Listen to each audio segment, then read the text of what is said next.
dias, esse tipo de experiência que o apóstolo Paulo enfrentou no capítulo 27 de Atos. Ele saiu lá de Cesareia, pegou um navio, chegou lá em Mira, aí pegou um outro navio que ia para a Itália, embarcaram todo mundo nesse navio, e a coisa até chegar em Mira já teve um pouco de dificuldades. Aí quando trocaram de navio, ainda as dificuldades estavam assim, um ventinho mais forte. Por quê? Era o final do outono para começo de inverno. Então a situação já estava, em matéria de clima, já não estava bem favorável, né? Então aí depois de Mira eles foram para Cnido a muito custo, gastaram alguns dias ali. Daí eles vieram até Bons Portos, que não eram bons portos. Como tinha entrado o inverno, os marinheiros aqui não é um bom lugar para ficar, por causa dos ventos que vêm do sul aqui, vêm do leste, então é difícil passar o inverno aqui. Mas ali na ilha de Creta, bem na pontinha, tinha uma cidade chamada Fenice, que era um lugar bom para se passar ali. E os marinheiros falaram, vamos para lá. E aí Paulo falou, não vamos, vamos ficar por aqui, vamos passar o inverno aqui. Mas quem que era Paulo? Simplesmente um prisioneiro. Estava sendo levado junto com outros prisioneiros para Roma. A maior parte dos prisioneiros iam lutar talvez no Coliseu, nas praças lá, já estavam condenados para a morte. Então para que ouvir um prisioneiro aí? E aí tanto o capitão do navio como o dono do navio falou, não, dá para a gente ir, dá para, vamos em frente. Então o oficial, o homem que estava ali, o oficial romano que estava cuidando dos prisioneiros juntamente com alguns soldados, preferiu dar ouvido a quem tem experiência no negócio, quem tem experiência no mar. E ele deu ouvido então ao capitão e ao dono do navio. Então vamos em frente. E de repente começou a situação do clima, aquele vento frio, terrível, que assobiava tal, começou a ficar favorável. E aí os marinheiros, vai dar, olha, mudou tudo, que legal, vamos em frente. Pega aí, tal, já pegaram, recolher as âncoras. E Paulo falou, não vamos. E eles zarparam. Quando saíram dos Bons Portos, eles já começaram a ter dificuldade, não conseguiram voltar à cidade de Fenice, e ficam aí, lá de Bons Portos até Malta, onde eles vão atracar o navio, vão aterrissar o navio, demora-se 14 dias. E eles nem sabiam para onde tinham. Eles não estavam indo para Malta. Eles estavam sendo jogados para lá e para cá. E estavam até com medo de que o navio viesse aqui mais para o sul, para o norte da África, e pegasse alguns bancos de areia e o navio fosse destruído ali, encalharia num fim de mundo, no meio do mar. E aí quem que os acharia ali? Quem que podia os socorrer? Então eles estavam apavorados. Esses 14 dias sem ver o sol, sem ver as estrelas. Então, o que nós vamos fazer hoje? Nós vamos ver que muitas vezes um naufrágio inevitável revela os valores pessoais. Isso é, diante de uma tempestade, quando nós vemos que parece que está tudo perdido, não tem mais solução, quem está envolvido, quem está debaixo dessa tempestade, vai expor quais são os seus valores pessoais. Aquilo que rege a sua vida, que muitas vezes nós seguramos, nós não deixamos as pessoas saber ou conhecer, mas nessa hora de debaixo da tempestade, aquilo que nós somos realmente lá no interior, vai ser posto à mostra, vai ser colocado na vitrine, e as pessoas vão realmente nos conhecer como nós realmente somos. Então eu gostaria simplesmente de ler o texto.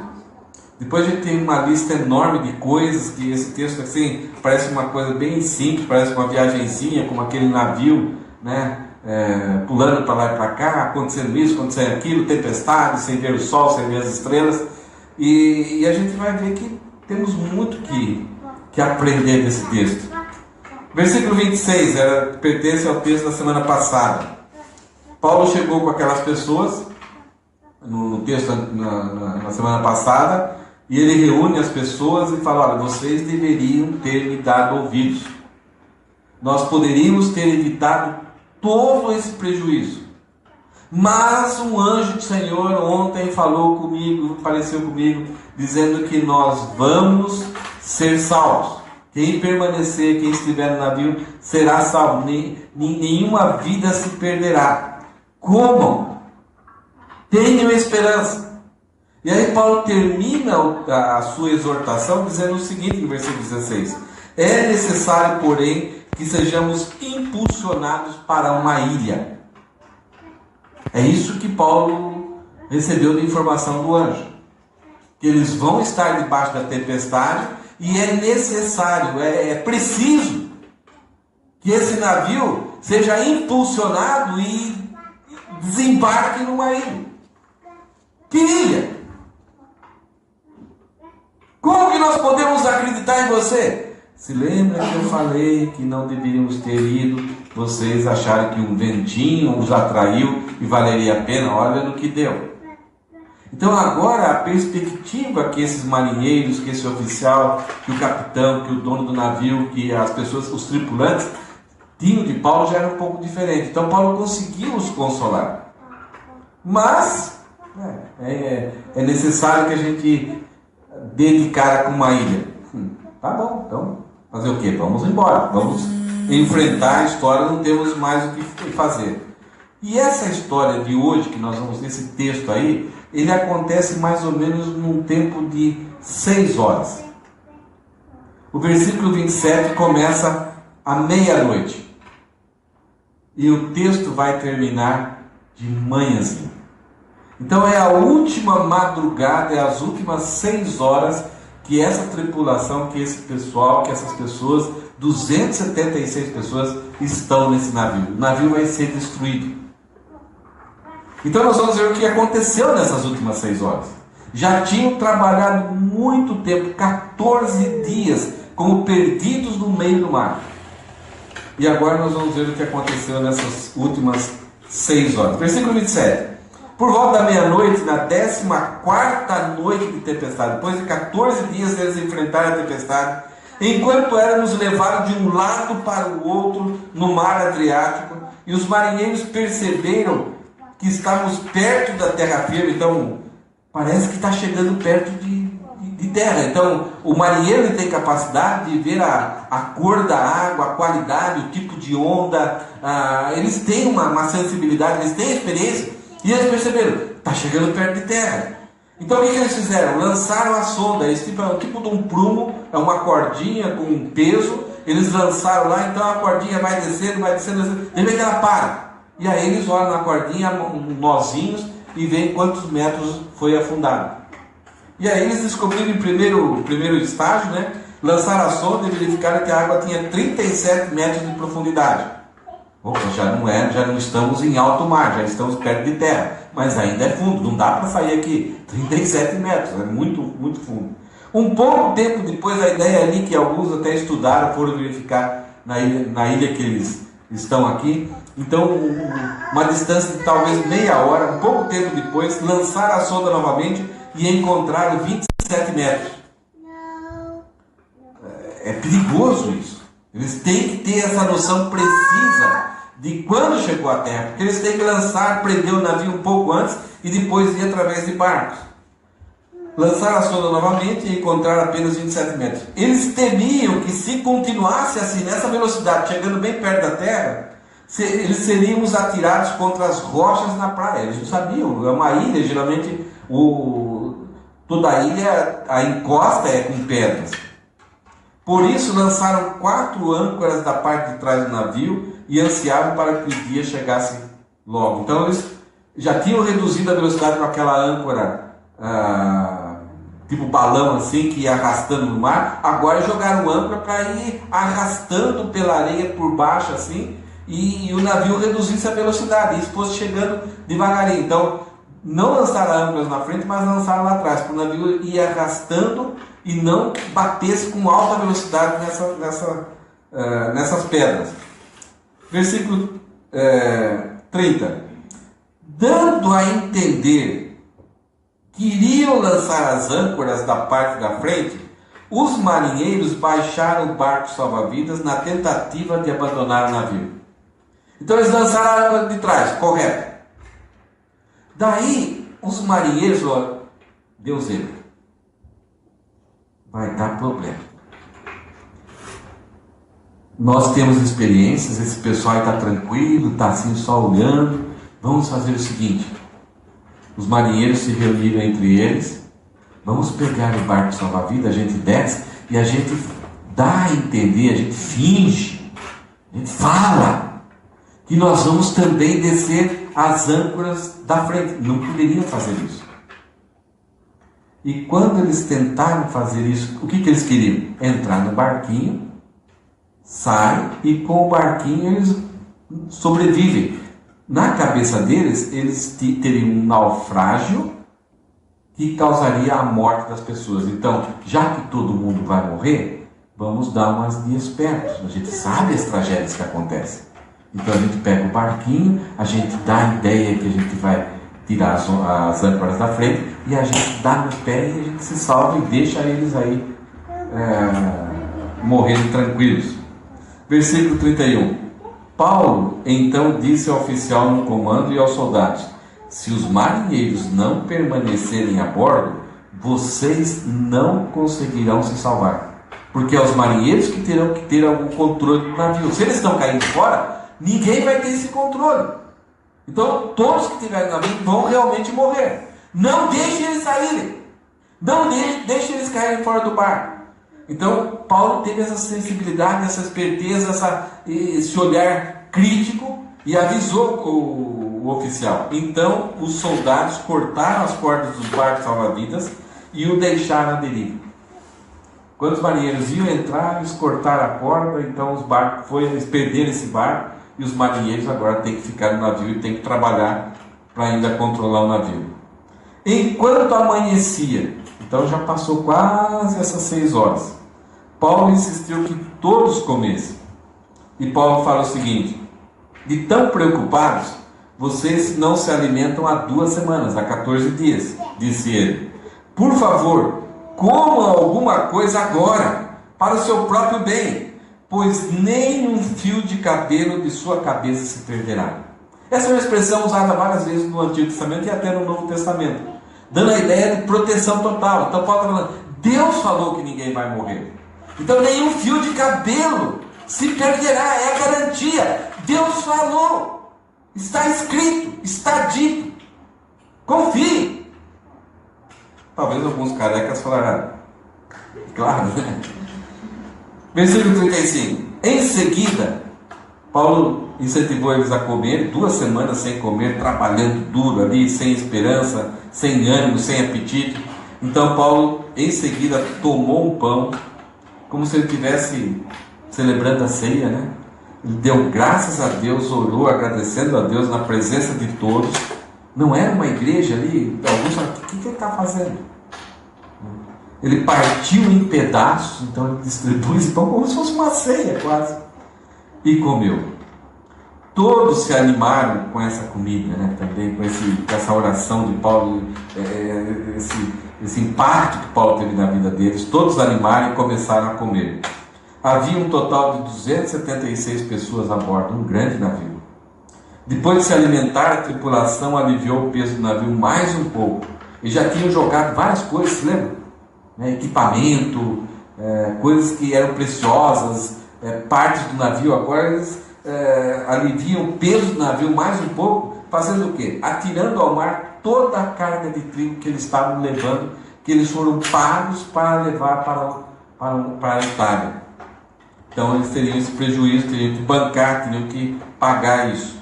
Ao amanhecer, então quando estava amanhecendo, comeram. Então quando amanheceu, eles viram a luz do dia e eles não reconheceram a terra, mas viram uma prainha, uma enseada com uma praia, e cogitaram se seriam: será que é possível? Não, será que dá? Não dá? E cogitaram se seria possível chegar ali e atracar o navio.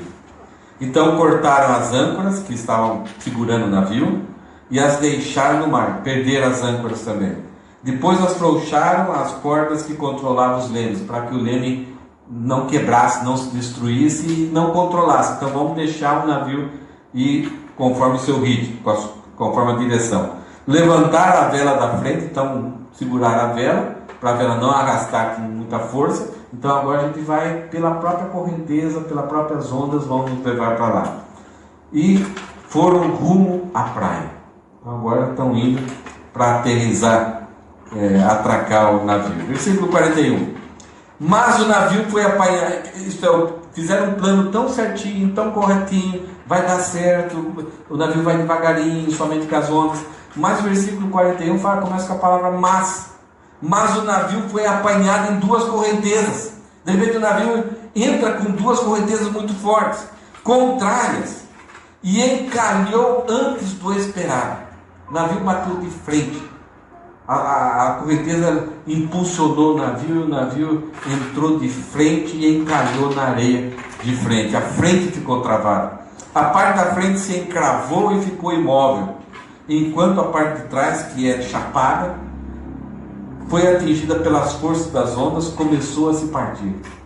Estão imaginando? Né? O navio encalha, ele dá de bico aqui, a frente fica travada e as ondas começam a bater aqui e começou-se a arrebentar o navio. Quando viram isso, as pessoas apavoradas, sendo jogadas assim, para lá e para cá, segurando em coisas do navio, os soldados queriam matar os prisioneiros para que não nadassem até a praia e depois fugissem. Porque eles não sabiam se tinham chegado no país, aonde tinham chegado. Então, os soldados eram responsáveis para levar esses prisioneiros até Roma. E essa é uma regra que existe em todos os países. Qualquer prisioneiro que fuja, se você, soldado, está responsável por ele, se ele fugir, você vai ter que prestar contas. Mas se ao fugir você matar, você está livre da sua responsabilidade. Então aqui no Brasil é assim, né? O bandido saiu fugindo, pá, bate e depois vai lá certificar com vários outros filhos que realmente veio a falecer acidentalmente, né? Então os soldados queriam matar os prisioneiros para que não nadassem até a praia e depois fugissem. Olha só que coisa interessante. Júlio, o oficial do comando, porém, desejava poupar a vida de Paulo. Por quê? Paulo era um dos prisioneiros. Ia sobrar para ele também. E quando o soldado, vamos matar os prisioneiros para eles fugirem, senão a gente vai ter que pagar com a nossa própria vida. Mas Paulo é prisioneiro. E Paulo é responsável por nós estarmos vivos até agora. Então, rapidamente, esse oficial, ele tirou a conclusão. Vamos matar Paulo também. Então ele toma uma atitude e ele ordenou esse oficial ele não permitiu que os soldados executassem o plano e ordenou aos que sabiam nadar que os prisioneiros saltassem ao mar primeiro e fossem em direção à terra. Quem sabe nadar aqui? Quem sabe? Eu sei nadar. Então pula lá, vai embora. E aí os outros se agarraram em tábuas, porque o navio estava se despedaçando, ou pedaço do navio destruído, e assim todos chegaram à praia em segurança. Que coisa, né? 276 pessoas num naufrágio inevitável, e aí a atuação de Paulo dentro da tempestade, e essas pessoas são salvas. Tem um desenho que alguém pintou a respeito dessa situação. Talvez dá para a gente ter uma ideia um pouquinho, né? Frio, o navio sendo destruído, alguns indo para a praia, alguns ajudando uns aos outros. No texto da semana que vem eles vão acender uma fogueirinha e vai acontecer algo muito interessante nessa fogueira.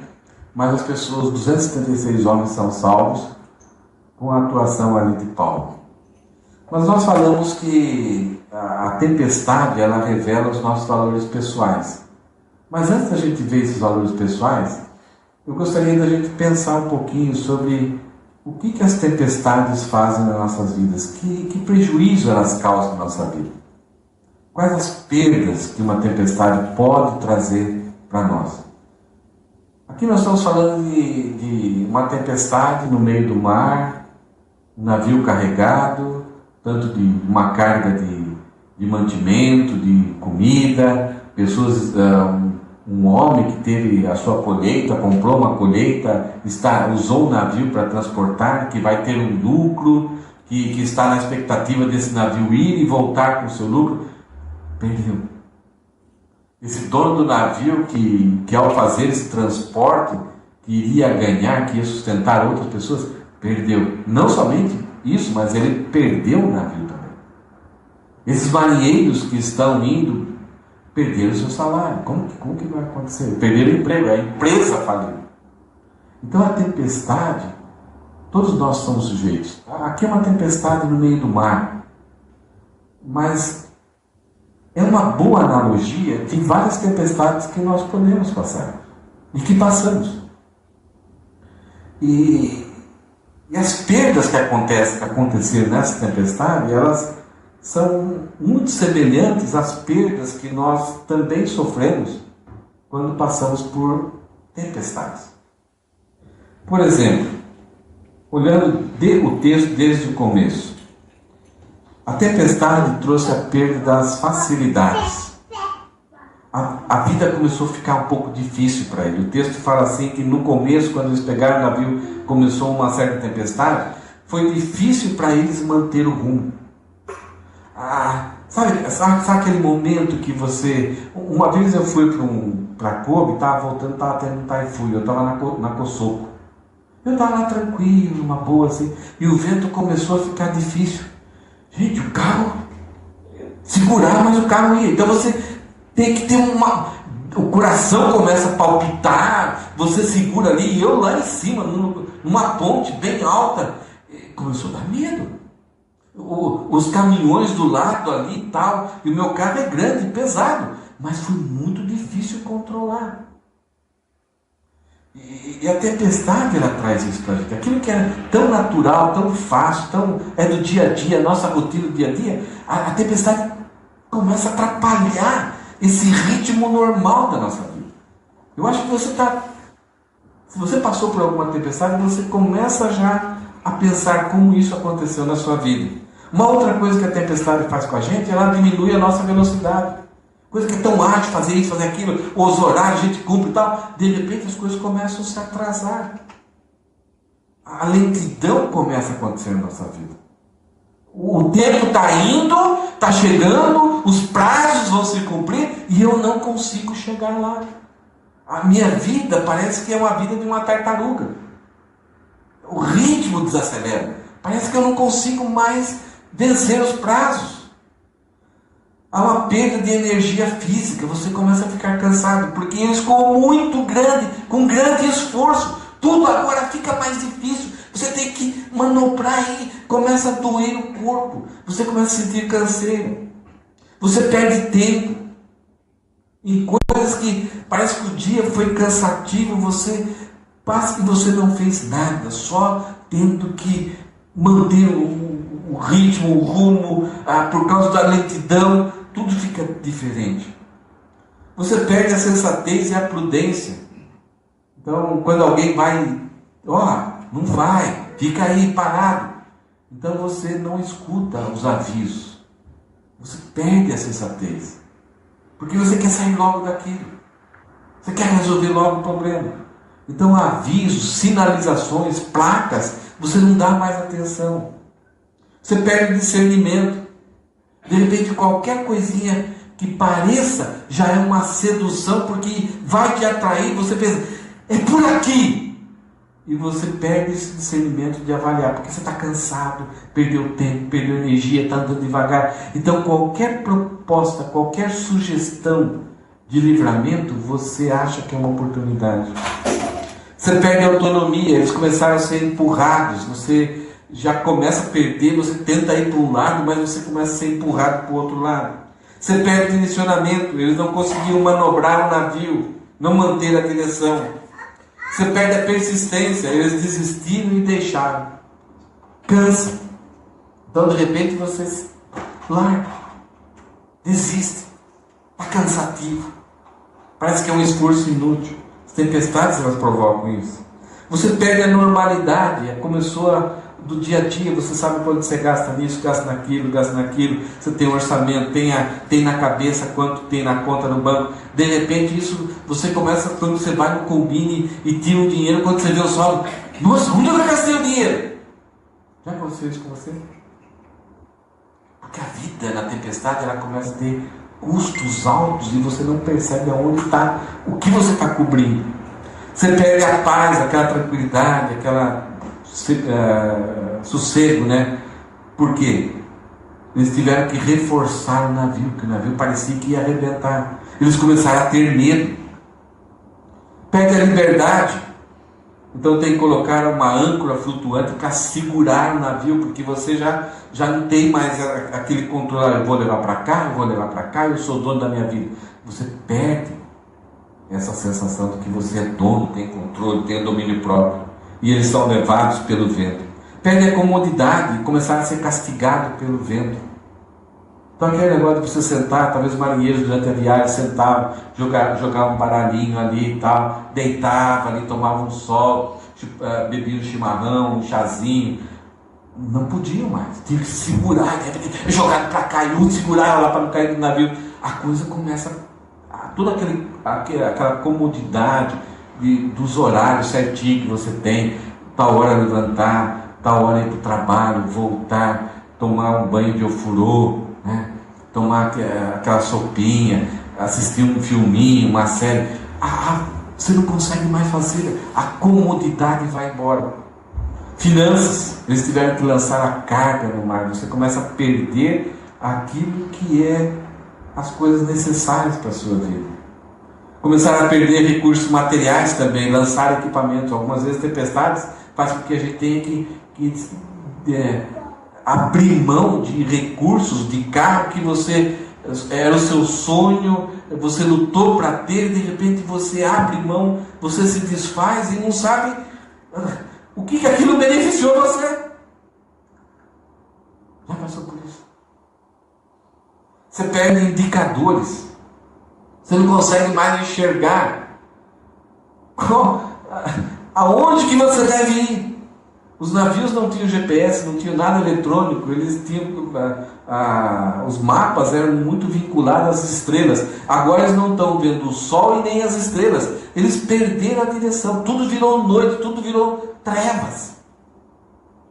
Aonde nós estamos indo? Para o sul, para o norte. E é interessante que aquele mapa ele mostra um zigue-zague. E a tempestade, quando vem na nossa vida, parece que a gente está caminhando, mas muitas vezes estamos girando no próprio lugar. E o texto fala que chegaram ao ponto de perder todas as esperanças. Eles perderam a irrepreensibilidade. Isso que dói. Porque quando nós estamos na tempestade e passamos por tudo isso, vai chegar gente na nossa cara e dizer: tá vendo? Está pagando pato.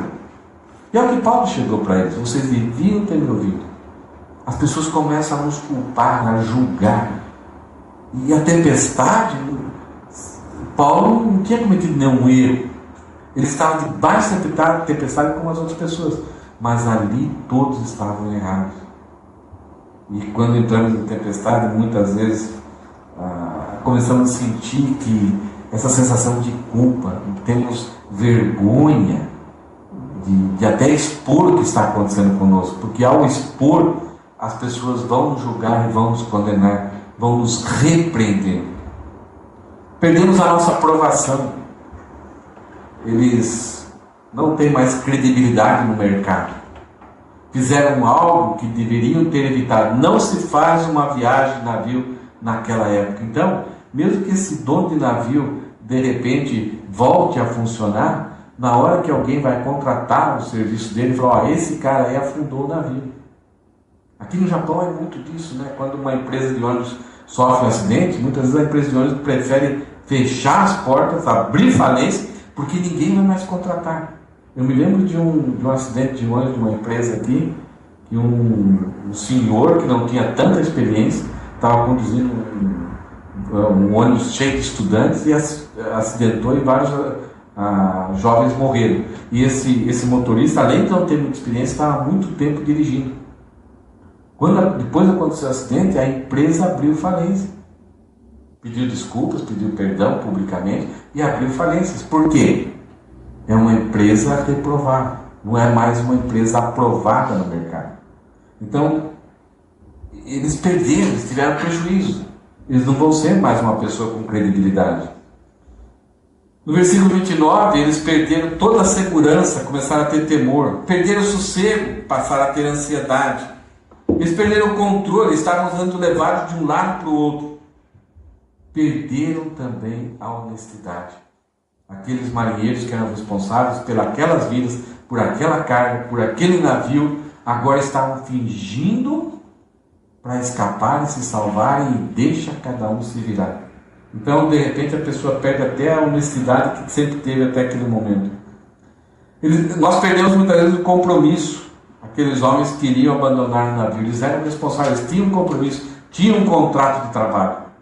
Mas nessa hora a tempestade faz com que muitas vezes a gente perca todos os compromissos que a gente tem oficializados com alguém.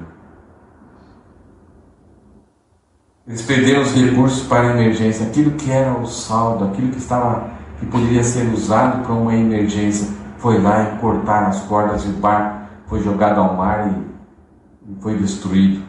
Então, algumas vezes a gente economiza um dinheiro arduamente, mensalmente, ali 5.000 ienes, e coloca ali na conta, assim, durante 4, 5 anos, vem a tempestade, num dia você tem que ir lá pegar e dar. Você perde. A tempestade faz com que muitas vezes a gente perca o apetite. Normalmente, pessoas que passam por tempestade emagrecem. Não tem mais fome.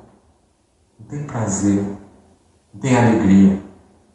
E mesmo que coma, parece que o organismo não absorve os nutrientes. É como se comesse e não tivesse sabor. E mesmo assim parece que o organismo, a comida entra, é processada e sai sem deixar nenhum benefício. Você perde os bens alheios, bens que foram confiados a você, e para você ter lucro e para outras pessoas terem lucro, de repente, a tempestade, quando acontece na nossa vida, muitas vezes aquilo que está sob a nossa supervisão, a gente acaba perdendo e temos que depois reembolsar. Então imagine o prejuízo. Perder a confiança, a capacidade de discernimento, aqueles marinheiros, será que dá certo? Será que não dá? Então, antes eles eram pessoas com uma autoconfiança, é assim, assim, assim. Agora eles não têm mais nenhuma confiança. Será que dá? Eu acho que dá. Será que dá? São marinheiros, são espertos, mas já não tinham mais nenhuma confiança. Toda a experiência deles foi por água abaixo. E aí você sofre com isso. Você tem indecisões. Você não sabe, coisa que era tão fácil para você decidir. A tempestade, ela vem e destrói essa autoconfiança que você tem. E no final eles perderam toda a pilotagem, toda a administração, toda a controle sobre o navio. Eles tiveram que cortar as âncoras, eles destruíram afrouxaram as cordas para que o leme não mais governasse o navio e subiram as velas. Então, deixa a vida me levar, vamos ver o que vai dar. E como é difícil quando a gente chega a esse ponto, quando alguém está falando, não sei o que vai ser da minha vida. Eu não sei. Eu não sei se vou bater nas pedras, não sei se vou sobreviver. Estou deixando a vida me levar. A vida leva eu. O que será? Será. Triste. Porque algumas vezes as pedras, a praia vem rápido, então resolve lá. Mas algumas vezes isso demora anos e anos. Então a tempestade, o quanto a gente puder evitar entrar na tempestade, é bom. Tem tempestades, como Paulo fez aqui com esses homens, não vamos ficar aqui. Não sejam seduzidos por essa bonança, por esse vento que está atraindo. Vamos ficar aqui, nós vamos ser destruídos. Então eles erraram, mesmo com a sua experiência, em achar que daria certo. Uma das coisas que a Bíblia mais faz é dar orientação para nós. Tem coisas que a Bíblia repete várias e várias vezes. E a Bíblia afirma, se você seguir esse caminho, você vai entrar numa tempestade e vai ter perdas. Como nós falamos domingo passado, algumas vezes, nós não somos responsáveis Como Paulo foi, ele não foi responsável, não foi Deus que criou aquela tempestade, mas era natural que aquilo acontecesse, então vamos ficar aqui. Mas eles arrastaram Paulo e colocaram Paulo dentro dessa tempestade. Algumas vezes isso acontece conosco. A tempestade não foi causada por Deus, nem por as pessoas responsáveis, mas a tempestade está ali. E todo mundo sabe que não deveria entrar. E as pessoas entram e te levam junto. E aí você tem que enfrentar e sofrer essas consequências. Principalmente os jovens, nós já adultos, a gente já está um pouco vacinado. E algumas vezes ainda estamos, talvez quase perto da praia para encalhar. Ou estamos encalhados na praia, ou estamos já na praia, se recuperando, se secando, se aquecendo. Ou de repente já caminhamos um pouco ilha adentro, mas a gente passou por uma tempestade. E talvez estamos avisando outras pessoas. Cara, não faça o que eu fiz. Dê ouvidos. E fazemos isso com os nossos filhos. Filho, presta atenção, ouça o papai e a mamãe. Ouça o que a Bíblia fala, não vá por esse caminho. Toma cuidado com isso, toma cuidado com aquilo. E os nossos filhos estão aí não dando ouvidos e vão entrar na tempestade, ou vão ser jogados para dentro da tempestade. Gostaria de agora de pensar naqueles valores que são expostos quando estamos na tempestade. Primeiro eu gostaria de pensar nos valores da pessoa que não é salva, do incrédulo, do ímpio. No meio da tempestade, o que é demonstrado, o que vem à tona, o que vem para fora? Por exemplo, nós temos os marinheiros. Vamos considerar os marinheiros. Não tinham residência fixa, estão assim sendo levados por navio, são pessoas que não têm vínculo familiar nenhum. A única questão deles é trabalhar para comer, para ter um dinheiro, chegar no porto e se divertir, gastar tudo. Depois esperar um outro navio que volta, aí eles vão ter comida durante a viagem, vão ter um salário para chegar no outro porto, gastar e pronto. Talvez um outro marinheiro tinha uma família e tal, mas o marinheiro normalmente ele é desvinculado. Aqueles marinheiros antigos são pessoas que já têm problemas, brigas, alguma coisa assim, então eles são solitários, eles gostam da viagem em alto mar. Hoje é um pouco diferente, né, Ken? Hoje é um pouco diferente por causa da comunicação. Mas nenhuma mulher queria casar com um marinheiro que saísse e não tinha notícia, não sabia quando voltava, se ia ficar vivo ou não. Então, geralmente, todos os portos, o que mais existia nesses portos? Existe ainda hoje? Né? Lugares de prostituição. Porque ali eles gastam todo o dinheiro do seu salário. Então o marinheiro ele não tem vínculo. E algumas vezes eu faço algumas mudanças aqui no Japão, aqui em Osaka, e eu faço mudanças de pessoas solteiras, homens e muitas vezes mulheres. E você vê que a pessoa ela trabalha normalmente para ter um lugar para dormir, para comer, para beber e para fumar. Não tem vínculo com ninguém. Então, de repente, surgiu um emprego melhor ali, ela vai para lá, muda para cá, muda para cá, muda para cá, e está onde que está a muvuca, onde está a galerinha que pode ir ali, ele pode se satisfazer. Então, marinheiro é essa mentalidade. São pessoas muito fracas da cabeça, não pensam, não planejam, não pensam em futuro. É o aqui e agora, o que importa é aqui, pronto, acabou. Então, eles trabalham para sobreviver, e na hora que apertou a situação, teve uma tempestade, eles abandonam o barco com consciência limpa, tranquila. Então, se a empresa vai precisar dele para se recuperar, eu não quero ficar aqui sofrendo. Muda rapidamente. Ele não tem vínculo, não assume compromisso. Eles muitas vezes usam de mentira e traição.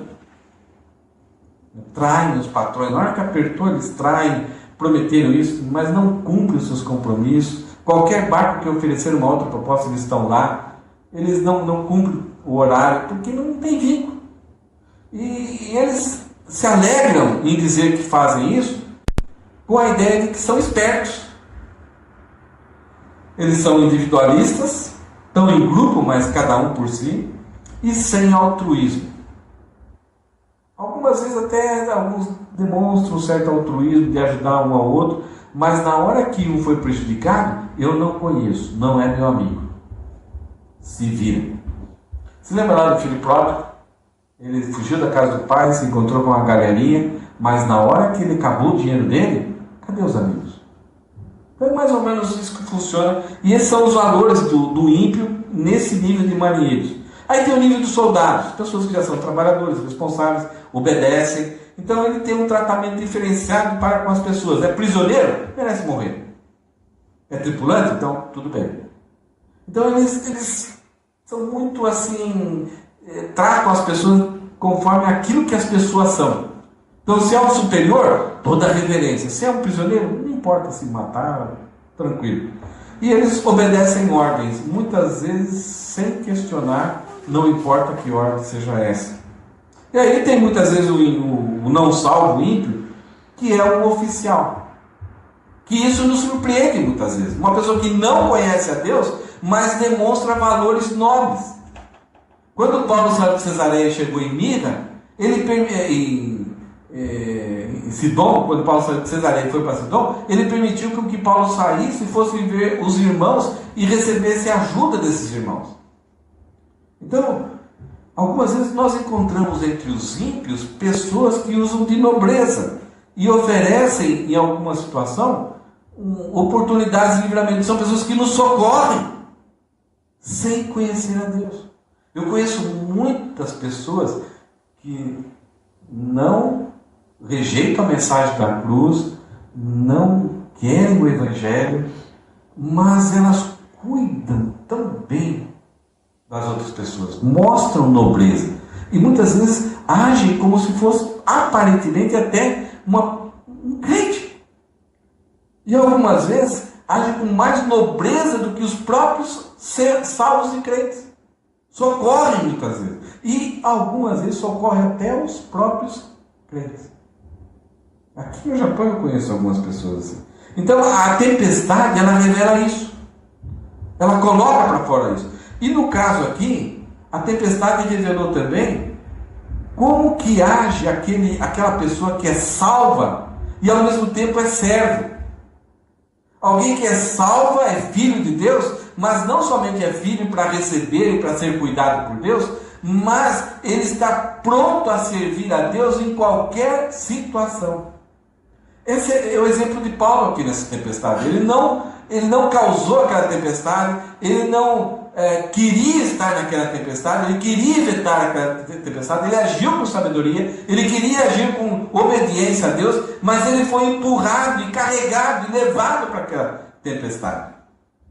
Estando nessa tempestade, começa com um prisioneiro, mas daqui a pouco ele se torna um capelão, um encorajador, e no finalmente ele se torna quase o capitão daquele navio. Ele se torna a pessoa que tomava todas as decisões e as decisões corretas. Não deixe fugir. Vamos ficar no barco. Então, o salvo e servo dentro da tempestade é aquela pessoa que começa muitas vezes de forma simples, mas aí ele se torna um expoente de tão boa influência que ele exerce ali. Ele desperta a confiança e toma iniciativa. Esse deveria ser o nosso papel. Diante da tempestade, tomarmos iniciativa e sermos pessoas que despertam a confiança. Quando todo mundo está perdido, sabe o que fazer? Gente, peraí, vamos comer. Vamos dar graças a Deus. Não deixe eles saírem. Então, as pessoas começaram a sentir que deveriam confiar em Paulo. Ele se torna encorajador e age com discernimento. Não vamos deixar ninguém sair do barco, senão vamos morrer. Ele não motiva através de promessas vazias. O servo, o salvo, ele só fala aquilo que Deus falou. Quando ele vê alguém na tempestade, ele não fornece promessas vazias, que isso vai trazer problemas para a pessoa que está passando por tempestade. quando não der certo. Isso acontece muito hoje em dia. Eu vejo assim que de repente a pessoa está com algum problema e ela compartilha isso. A gente está passando por isso. Não, tenha fé em Deus, sua vitória já foi decretada. Por que aquele problema não foi solucionado? E se aquela doença causar uma morte? E daí? Deus falhou? Eu profetizo na sua vida, pode ficar tranquila, a sua vitória vai acontecer amanhã. Isso é falsidade. Agora, se Deus veio, falou claramente, então expresse isso, mas não invente promessas vazias. E Paulo não inventou promessas vazias. Foi um anjo do Senhor que chegou para mim. Não sou eu que estou aqui. Gente, vamos ficar animados, vamos pensar positivo. Não tem que pensar positivo. E Paulo falou: o navio vai ser destruído. E tudo aquilo que aconteceu, que Paulo falou, aconteceu. Por quê? Ele tinha poder nas suas palavras? Não, porque Deus falou diretamente para ele. Mas ele não falou nem além nem aquém daquilo que Deus revelou. Então, tem coisas que a gente pode fazer, dar promessas verdadeiras segundo a palavra de Deus. E se Deus falar claramente para você, então você está autorizado a comunicar essa promessa para a pessoa. Mas não inventa, não iluda, não coloque uma pessoa numa situação em que ela vai lidar com Deus depois de forma difícil. Porque ela vai ter que chegar: Deus, mas o Senhor falou para mim através daquele servo, daquele crente, que essa tempestade ia acontecer desse jeito. O Senhor me enganou, Deus. A pessoa não vai olhar para você, porque você falou que é Deus que falou para ela. O servo de Deus, ele fala com autoridade e ele é Cristo-centrado. Ele vai sempre apontar para Cristo, não chamando a atenção para ele. Eu declaro, eu profetizo. Não tem nada. Você é Deus, um anjo do Senhor falou para mim. Ele falou que vai acontecer isso, o navio vai ser destruído. Nós devemos ficar no navio. Ele é comprometido com a verdade absoluta. Ele não inventa a história. Ele demonstra gratidão a Deus e é exemplo. Isso aqui que é difícil. É o que Deus muitas vezes espera. Naquele momento de fome, de destruição, Paulo pega o pão e deu graças a Deus. E veja que as pessoas ficaram animadas para comer. Surgiu apetite nas pessoas. Essa influência emocional e espiritual que Paulo trouxe para eles. Talvez cada marinheiro estava já com o seu amuletinho, com o seu imagenzinho do seu Deus rezando lá. De repente Paulo falou: Deus, a quem eu sirvo, te dou graças. É interessante que a história continua. E cada detalhe aqui está sendo colocado de uma tal forma no coração desses homens, que quando eles aterrissarem na terra, quando eles pisarem em terra firme, vão ter uma fogueira, vai acontecer alguma coisa com Paulo, e não somente com Paulo, depois vai acontecer com um morador daquela ilha. Então imagina o impacto que Paulo causou na vida desses 276 homens, e principalmente desse oficial Júlio. Agora, por que Lucas dá o nome para esse oficial? Será que ele se tornou um crente depois? Será que foi uma pessoa que se tornou líder de alguma igreja? A gente não sabe, podemos questionar essa questão. E o salvo e servo, ele é impregnado com a realidade de Deus. Não importa se a tempestade é grande, para o salvo, que é servo, além da tempestade, Deus é tão real. Ele está vivendo, ele se comunica com Deus, ele adora a Deus, ele louva a Deus naqueles momentos terríveis. Eu tenho dificuldade com isso. Como louvar, como adorar a Deus numa situação em que você é jogado, que outras pessoas são culpadas, e você está passando aquilo, você está tendo todas essas perdas, e nesse momento você celebra e reparte o pão com outras pessoas, encoraja as outras pessoas para se aproximarem de Deus. Tem uma frase que resume esses dois aqui, né? O que é caráter? Caráter é valorizar princípios e valores morais em nossa vida. Caráter, ele qualifica a nossa personalidade. O ímpio, o incrédulo, tem um preço. Isto é, quem pagou mais leva. Na hora do desespero, na hora do perigo, não importa se outras pessoas vão ser prejudicadas. Eu vou salvar a mim mesmo. Agora, o salvo e servo tem o seu valor. E por ter o seu valor, Deus conduz o salvo e o servo, algumas vezes, para entrarem numa tempestade, para salvar outras pessoas. Para conduzir as outras pessoas, mesmo diante de sofrimento, tragédia, mas para que a vida das pessoas seja salvas. Se Paulo não tivesse nesse navio, o que aconteceria? Quantos prisioneiros teriam sido mortos?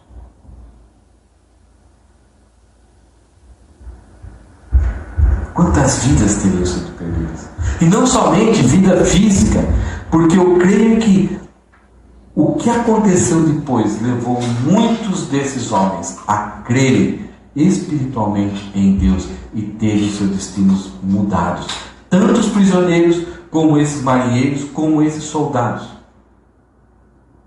Creio eu que foram transformados, regenerados e salvos por causa da presença de Paulo ali naquele lugar. Paulo não queria estar ali. Mas o servo, o salvo, tem o seu valor. E por ter esse valor, Deus, desculpa eu falar isso, Deus nos coloca em algumas tempestades que nós nunca iríamos estar. Mas por causa do valor que nós temos para Deus. Por causa de conhecermos a graça, por causa de sermos impregnados pela realidade de Deus. Então Deus nos usa por causa do amor que Ele tem pelo mundo perdido. Ele nos coloca em tempestade. É difícil entender isso, porque isso envolve a soberania, envolve planos eternos, envolve a misericórdia, envolve a graça e aquilo que Deus quer produzir na nossa vida. Seria tão bom para Paulo se ele pegasse um navio, um jet ski, e fosse direto ali para a Itália, numa viagem tranquila, e chegasse bem. Mas 14 dias foram perdidos. Talvez essa viagem podia ser feita em 2, 3 dias.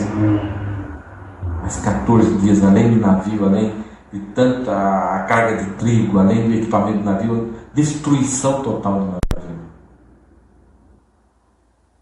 E uma coisa que a gente tem que olhar para esse texto,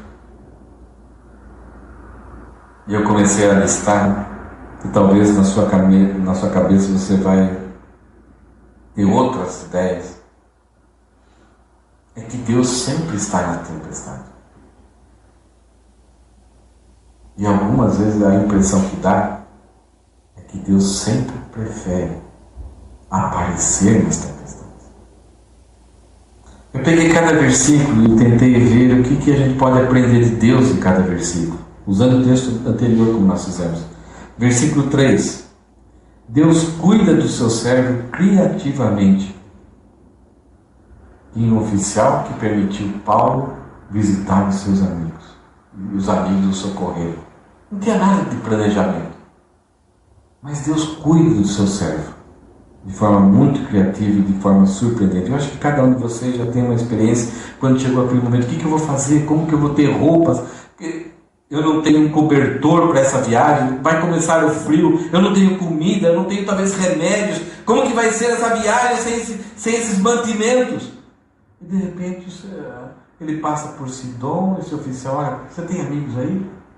Pode visitar. E depois esse mesmo oficial vai evitar que Paulo seja morto. Versículo 8 fala que nós podemos aprender que Deus é soberano sobre toda a criação. Algumas vezes Deus cria tempestade, como foi o caso de Jonas. Mas muitas vezes a natureza, ela está aí, e os efeitos da natureza, as causas da natureza acontecem. Mas Deus, a gente tem que entender isso, tudo está sob o controle dele. Ele pode intervir, ele pode intensificar, ele pode cessar. nada escapa ao seu controle e à sua soberania. Versículo 10, Deus usa seu servo para alertar os homens. Nós estamos aqui para ajudar as pessoas a entenderem os prejuízos que é não ouvir a palavra de Deus, não ouvir os conselhos de Deus. Principalmente nós temos uma mensagem muito simples: creia em Jesus Cristo, para que você não seja condenado eternamente. Nós temos esse convite: ide por todo mundo, pregar o evangelho a toda a criatura. Nós somos chamados para alertar os homens do seu futuro terrível sem Deus. E Deus usa o seu servo para alertar os homens: não vamos entrar nessa tempestade. Eles desobedeceram, nem sempre nós vamos ser ouvidos. Versículo 21, Deus capacita seu servo para demonstrar, exortar e prevenir. Isto é, vocês não deram ouvidos. Vocês deviam ter dado ouvidos para evitar todo esse prejuízo. Mas daqui para frente é necessário que a gente vai dar numa praia, numa ilha. Então Deus nos capacita para isso. Deus se relaciona pessoalmente com o seu servo. Nós temos acesso livre, não precisamos de intermediário, não precisamos de santo, não precisamos de pessoas ungidas e desungidas. Nós temos acesso direto a Deus através da oração. E Deus comunica em nosso coração. Ele não manda o office boy trazer bilhetinho para nós. Esteja atento. Ouça a voz dele. Através da palavra. Através daquilo que ele está falando no seu coração. Teste essas vozes, cuidado com as vozes, porque muitas vezes pode ser um ventinho suave, mas não é a voz de Deus. Deus tem planos imutáveis. Ele falou, Jesus lá em Jerusalém falou: Paulo, como você testificou aqui em Jerusalém diante das autoridades, é necessário que você vá para Roma. Lá em Cesareia, Jesus novamente chegou para Paulo e falou: você vai para Roma. E agora ele está numa tempestade que eles perderam até a esperança, e 14 dias vamos bater numa praia. Mas você vai para Roma.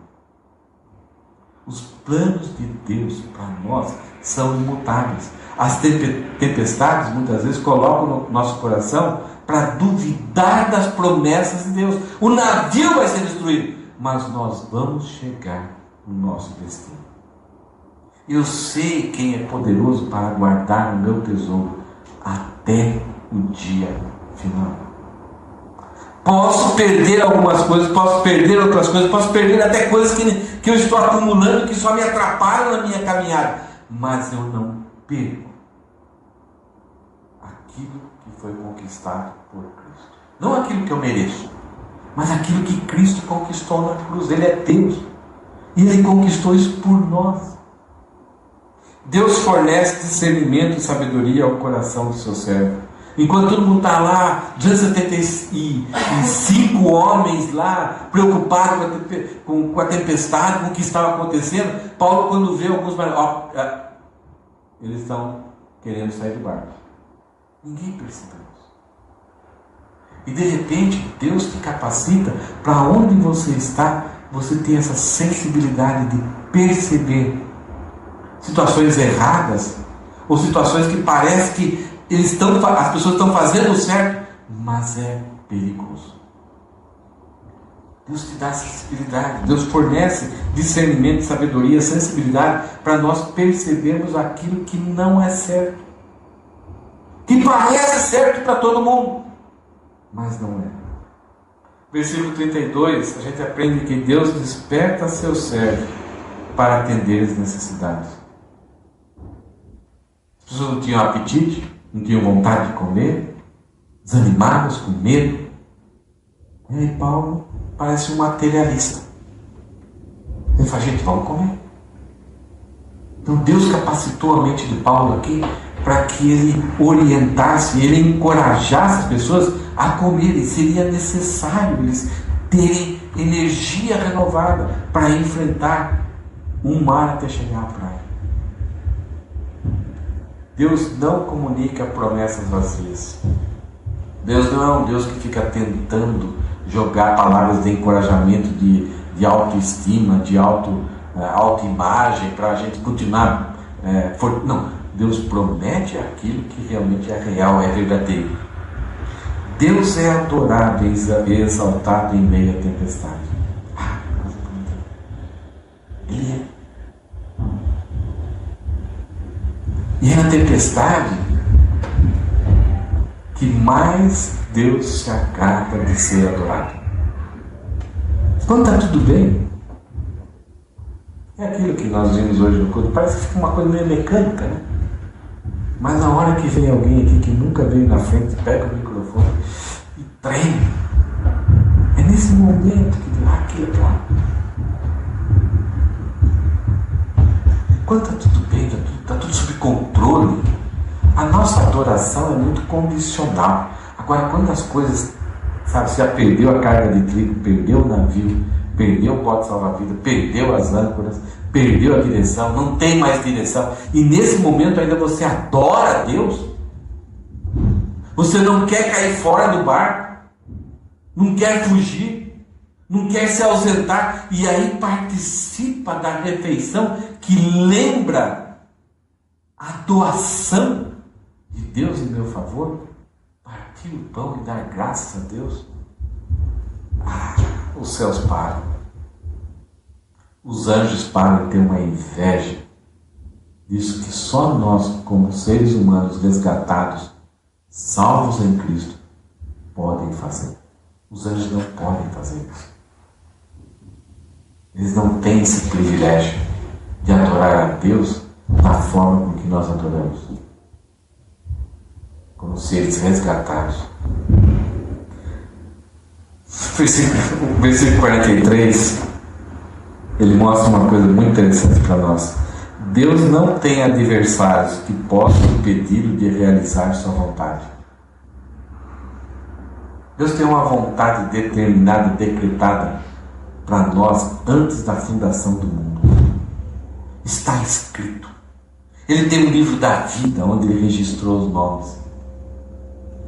E Deus não tem adversários que possam impedi-lo de realizar aquilo que ele decretou a seu favor, a meu favor. Ninguém, nem morte, nem principado, nem altura, nada pode impedir Deus de realizar o seu plano. E o seu plano é reto, justo e verdadeiro. O versículo 44 é fantástico. Deus, mesmo desprezado, se lembra? Paulo falou, não vamos. Paulo estava falando em nome de Deus ali. Não vamos para a tempestade. E Deus, mesmo desprezado, mesmo que as pessoas não deram ouvidos para ele, rejeitaram, não quiseram saber, não, mas um ventinho é mais importante do que a voz de Deus. Deus, mesmo desprezado, se revela nos momentos mais difíceis da humanidade. Isso nós temos que aprender. Que algumas vezes a gente despreza a palavra de Deus, despreza o conselho de Deus, despreza aquilo que nós sabemos a respeito de Deus. Não, eu quero seguir do meu jeito, eu acho que é assim que deve ser. Depois eu peço perdão, talvez. Meu Deus, mesmo desprezado, se revela nos momentos mais difíceis da humanidade, não somente dos salvos, mas também dos incrédulos. Ele se revela com soberania, mostrando que ele tem total controle. Ele se revela com amor, cuidando. Ele se revela com vida, preservando vidas. Ele se revela com graça e se revela com misericórdia. O que aquele navio e as pessoas daquele navio mereciam? De forma justa: destruição, morte. Eles não ouviram o conselho de Paulo. De forma justa, jurídica, verdadeira, todos eles ali, menos Paulo, menos Lucas, menos Aristarco, mereciam morrer. E mesmo tendo desprezado a Deus, Deus usa Paulo para comunicar graça, vida e misericórdia. Nunca peça por justiça de Deus na sua vida, é perigoso. Porque se Deus agir com justiça na minha vida, eu já não estaria tendo o privilégio de estar vivo hoje.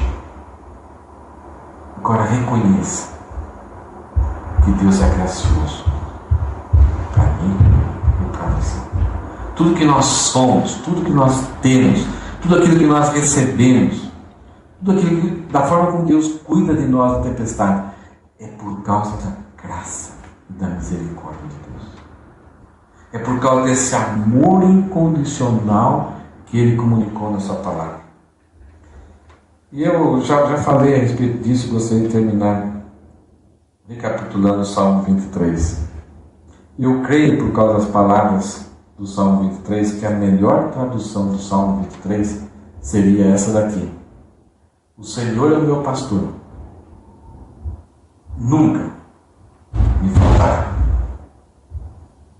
A tradução normal que nós temos é: o Senhor é o meu pastor e nada me faltará. Só que isso, quando a gente percebe a realidade das nossas vidas, tem faltado muita coisa, não tem?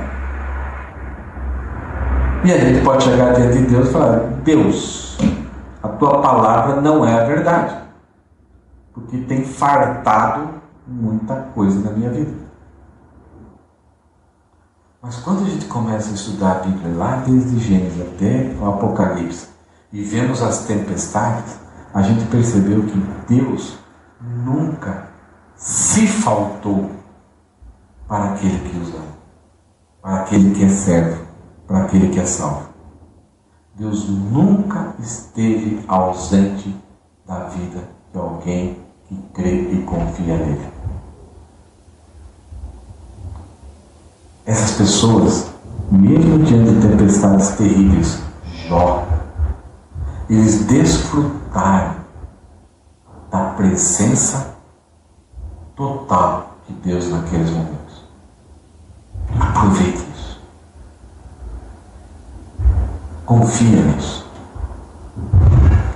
Algumas vezes essa presença vai ser tão silenciosa que você vai até duvidar. Elias enfrentou uma situação assim. Ele entrou em depressão. Ele entrou em parafuso. Ele achava que só ele sobreviveu como servo de Deus. E aí Deus vem mostrar que ele fala com uma brisa suave. Tenha certeza, não importa a tempestade que você enfrentar, Deus vai estar junto com você lá.